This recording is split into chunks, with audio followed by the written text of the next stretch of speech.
नमस्कार, ये आकाशवाणी शिमला है। अब आप जवाहर कॉल से प्रादेशिक समाचार सुनिए। प्रधानमंत्री नरेंद्र मोदी ने कहा, कोरोना से मुक्ति के लिए दुनिया को योग अपनाना जरूरी है। प्रदेश भर में अंतर्राष्ट्रीय योग दिवस को लेकर रहा उत्साह। राज्यपाल व मुख्यमंत्री सहित लोगों ने घरों में ही किए योगासन। देश की भांति प्रदेश में भी देखा गया दुर्लभ सूर्य ग्रहण, लोगों ने कैमरे में किया कैद। और राज्य में पिछले 24 घंटों में कोरोना के 12 नए मामले, संक्रमित लोगों की संख्या बढ़कर हुई 662। अब समाचार विस्तार से। आज छठा अंतर्राष्ट्रीय योग दिवस मनाया गया। इस अवसर पर प्रधानमंत्री नरेंद्र मोदी ने अपने एक संदेश में कहा कि योग लोगों को एकजुट करता है और वैश्विक भाईचारे का संदेश देता है। उन्होंने कहा कि योग एकता की शक्ति के रूप में उभरा है। ये किसी से भेदभाव नहीं करता तथा नस्ल, रंग, स्त्री, पुरुष, धर्म और देश की विभिन्नता के तमाम अंतरों से परे है। नरेंद्र मोदी ने कहा कि अगर दुनिया को कोरोना महामारी से मुक्त होना है तो योग को अपनाना होगा। उन्होंने कहा कि योग धरती को स्वस्थ और सुरक्षित स्थल बनाने की दिशा में सशक्त प्रयास है।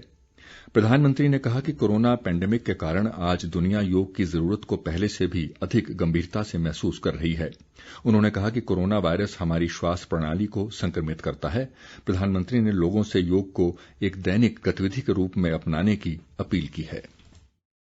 पैंडेमिक के कारण आज दुनिया योग की जरूरत को पहले से भी अधिक गंभीरता से महसूस कर रही है। अगर हमारी इम्यूनिटी स्ट्रांग हो तो हमें इस बीमारी को हराने में बहुत मदद मिलती है।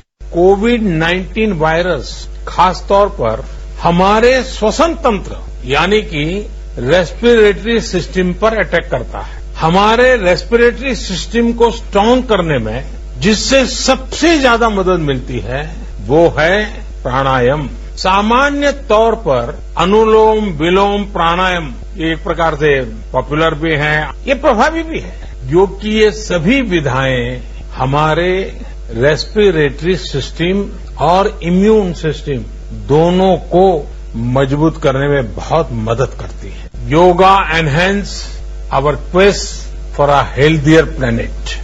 It has emerged as a force for unity and deepens the bonds of humanity. It does not discriminate. It goes beyond race, color, gender, faith and nation. Anybody can embrace yoga.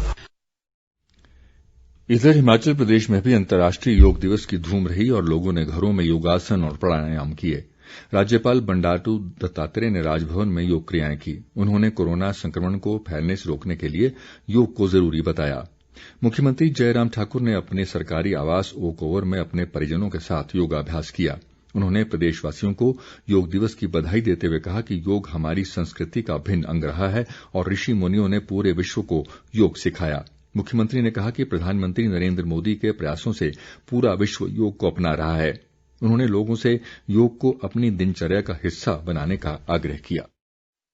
आज विश्व योगा दिवस के अवसर पर मैं सभी प्रदेशवासियों को बहुत बधाई और शुभकामनाएं देता हूं। हमारे लिए सौभाग्य की बात है कि भारत एक विशाल राष्ट्र और बहुत पुरानी संस्कृति के साथ, जहां ऋषि मुनियों ने हमको जीवन सिखाया, संस्कृति के साथ जुड़ करके काम करना और संस्कार के साथ आगे समाज की सेवा करना, इन सारी बातों के साथ साथ हमारे देश के यशस्वी प्रधानमंत्री नरेंद्र मोदी जी ने योग को विश्व स्तर पर पहचान दिलाने में बहुत महत्वपूर्ण भूमिका निभाई है। आज पूरा विश्व इस दिन को योग दिवस के रूप में मना रहा है। ये योग बहुत आवश्यक है मनुष्य के शरीर के लिए, मन की शांति के लिए, संस्कृति से जुड़ करके काम करने के लिए और ऊर्जा ग्रहण करने के लिए। उस दृष्टि से योग के साथ जुड़े रहें, योग करते रहें, यही मेरा आप सबसे निवेदन है।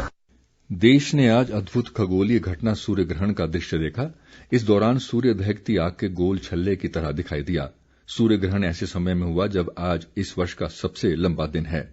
ये दुर्लभ खगोलीय घटना तब होती है जब चंद्रमा सूर्य और पृथ्वी के बीच आता है और कुछ समय के लिए चंद्रमा सूर्य को पूरी तरह ढक लेता है। इधर शिमला सहित प्रदेश के अन्य भागों में भी लोगों ने सूर्य ग्रहण को देखा और इस दुर्लभ घटना को अपने कैमरों व मोबाइल फोन में कैद किया। सूर्य ग्रहण का समय प्रातः 10:23 से दोपहर 1:48 तक रहा। कृषि मंत्री रामलाल मारकंडा ने आज केलंग में महिला मंडलों के साथ बैठक कर जिले में कृषि बागवानी और पर्यटन विकास पर चर्चा की और उनके सुझाव लिए। उन्होंने महिलाओं को राज्य सरकार द्वारा चलाई जा रही विभिन्न योजनाओं की जानकारी भी दी। मारकंडा ने कहा कि कोरोना महामारी के कारण पर्यटन उद्योग प्रभावित हुआ है, लेकिन भविष्य में लाहौल घाटी में पर्यटन बढ़ेगा और इसके लिए तैयार रहने की जरूरत है। कृषि मंत्री ने कहा कि कृषि व बागवानी के क्षेत्र में धन की कमी को आड़े नहीं आने दिया जाएगा। प्रदेश में कोरोना वायरस के मामलों में लगातार वृद्धि जारी है। प्रदेश में पिछले 24 घंटे में कोरोना के 12 नए मामले सामने आए हैं। इनमें ऊना में 3, सोलन में 4, सिरमौर में 2 और शिमला, बिलासपुर और चंबा में एक नया मामला सामने आया है। इनमें से अधिकांश लोग राज्य के बाहर से आए हैं जो क्वारंटीन केन्द्रों में रह रहे थे। इसके साथ ही प्रदेश में कोरोना संक्रमित लोगों की संख्या बढ़कर 662 हो गई है। राज्य में इस समय कोरोना के 237 सक्रिय मामले हैं जिनका विभिन्न अस्पतालों में इलाज चल रहा है। इसके अलावा 406 लोग उपचार के बाद ठीक हो गए हैं। प्रधानमंत्री गरीब कल्याण पैकेज लॉकडाउन के समय देश के लाखों गरीबों का सहारा बना है। पैकेज के तहत विभिन्न योजनाओं के माध्यम से गरीबों को कोरोना राहत के रूप में सहायता प्रदान की गई। प्रधानमंत्री किसान सम्मान निधि योजना में भी इनमें से एक है और हिमाचल प्रदेश में भी करीब 2.25 लाख किसानों को इसका लाभ मिला है। किसानों को आर्थिक मदद पहुंचाने के लिए केंद्र सरकार ने उनके खातों में योजना की अग्रिम किश्त जमा करवाई, जिससे किसानों ने बीज, खाद्य और स्प्रे का सामान खरीदा। कुल्लू जिले के किसानों ने इसके लिए केंद्र सरकार का आभार जताया है। हमिंदर सिंह, गांव पिरडी, जिला कुल्लू का मैं निवासी हूँ। जिस वक्त हमारा सब्जी लगाने का जो पूर्ण समय था, उस वक्त लॉकडाउन हुआ, तो उस समय स्थिति कुछ ऐसी होती है कि हम लोग समझ नहीं पाए कि अब कौन सी सब्जी पे कैसे खर्च किया जाए। उस समय प्रधानमंत्री जी ने सम्मान निधि में हमारे खातों में 2-2 हजार रूपए डाले, जिनसे हमने टमाटर के पौधे खरीदे। अभी हमारे टमाटर की फसल बिल्कुल तैयार हो चुकी है। आदरणीय प्रधानमंत्री नरेंद्र मोदी जी का धन्यवाद करना चाहता हूँ। उस मुश्किल के दौर में उन्होंने हमारी सहायता की। जैन सिंह, मैं पेड़े गांव का निवासी हूँ। हमारे खाते में 2000 रूपए डाले। हमने बीज वगैरह, स्प्रे वगैरह का सामान हमने खरीदा। हम प्रधानमंत्री नरेंद्र मोदी जी का धन्यवाद करते हैं। मुश्किल के दौर में उन्होंने हमारी सहायता की। राजस्व, कृषि व जनजातीय विकास विभाग के प्रधान सचिव ओंकार शर्मा ने चंबा जिला का 2 दिवसीय दौरा किया। इस दौरान उन्होंने भरमौर उपमंडल में चल रहे विकास कार्यों का जायजा लिया और अधिकारियों को किसानों व बागवानों को प्राकृतिक खेती की ओर प्रेरित करने की दिशा में काम करने को कहा। उन्होंने क्षेत्र में चल रही अनेक विकास योजनाओं की प्रगति की समीक्षा भी की। एसएसपी के प्रशिक्षित स्वयंसेवी गुरिल्ला संघ कुल्लू ने लद्दाख की गलवान घाटी में शहीद हुए भारतीय सेना के 20 जवानों की शहादत का बदला लेने का संकल्प लिया है। संघ के जिला अध्यक्ष प्रेम सिंह राणा ने कहा कि अगर सरकार आदेश करे तो संघ के स्वयंसेवी अपनी सेवाएं देने को तैयार हैं। इस बीच Sunrise Social Health and Environmental Association के प्रदेश अध्यक्ष सुभाष स्नेही ने स्पीति के रंगरीक में सुरक्षा के मद्देनजर हवाई अड्डा बनाने की मांग की है। प्रदेश में मानसून 24 या 25 जून को दस्तक दे सकता है।